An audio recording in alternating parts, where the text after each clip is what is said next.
Howdy everyone, it's me once again, the one and only Killer Dan. Today, I figured I would review an obscure, low-budget martial arts film. And that movie is... Oh yeah, it's this movie, folks.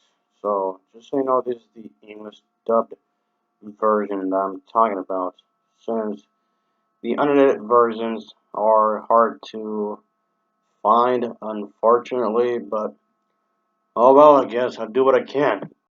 Well, either version, not a whole lot of people are talking about it. But anyway, I guess I could use that as an excuse to speak about this movie because why not?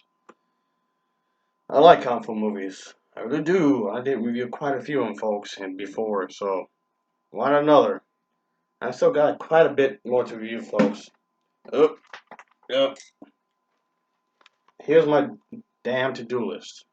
Yep. I know it's technically a notebook, but I have so many of these movies to review, folks. That's unbelievable.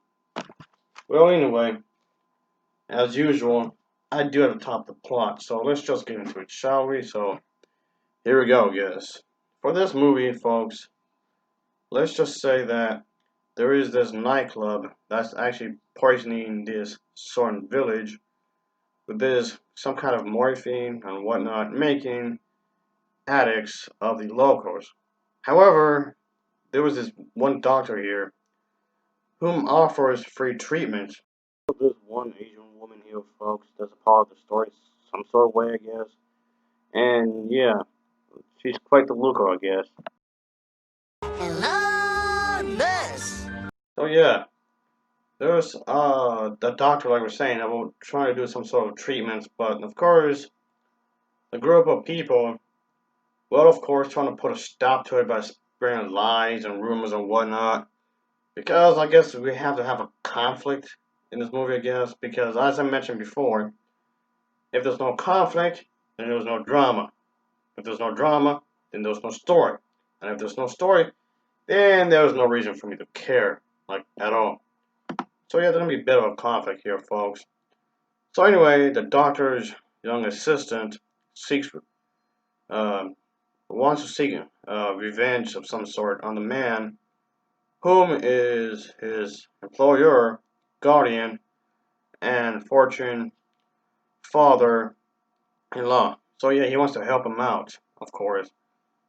But the thing is, yeah, there was something going on with the wife of an addict and the vengeful men from the nightclub, who of course was standing his way. And let's just say that his worst enemy of all will be this, let's just say this chill man, so to speak, this individual.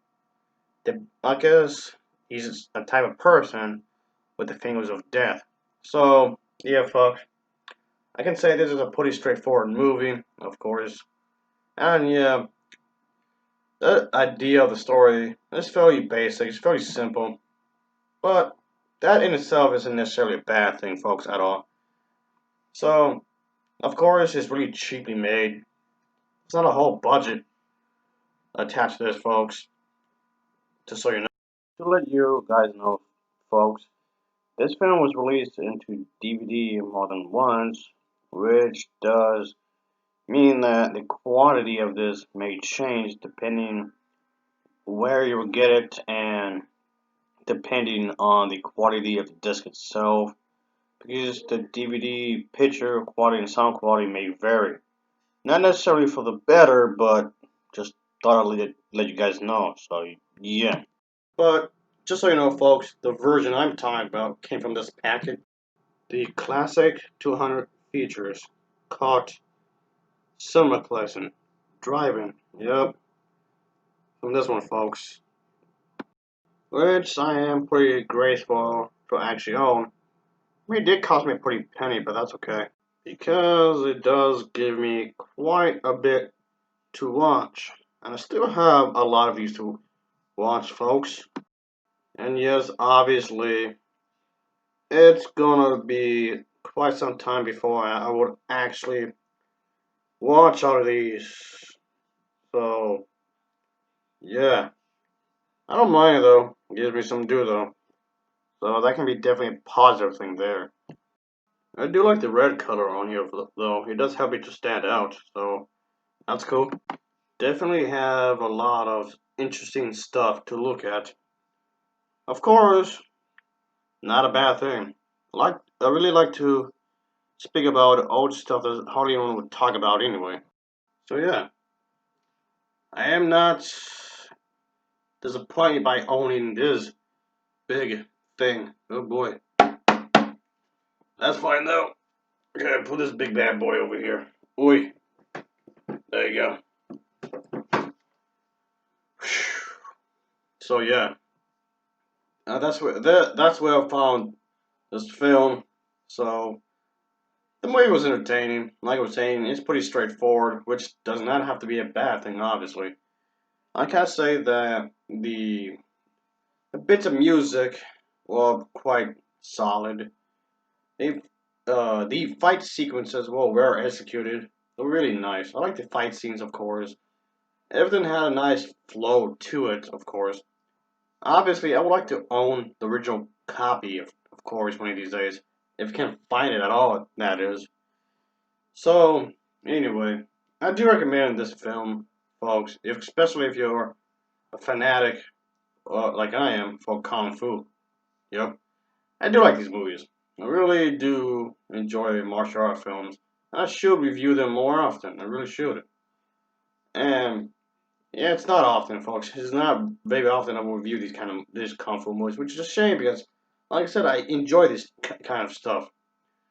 But anyway, this was a good one. This was a pretty good one. And even though I don't review modern martial art films that often, I really don't because the old school kung fu films have a certain charm to them. Whereas the more modern stuff, they really don't. I mean, there's some good modern kung fu movies. Don't get me wrong, but the vast majority of them, I don't like them. But anyway, that's why I usually would stick to the old school stuff when it comes to this specific genre. Really, I don't know. Maybe just me, folks. I remember way back in the day, I would watch these movies in the cinema, or back in the '60s, '70s, where you would watch them in the living room. Yeah, you heard me. '60s and '70s. I'm a lot older than what I appear to be. So anyway, this one was quite enjoyable, folks. I'll give it an overall rating of a 7.3 out of 10. It gets a 7.3 out of 10 for me. And of course, as usual, thanks for watching and take care. Until next time, see ya. Oh yeah.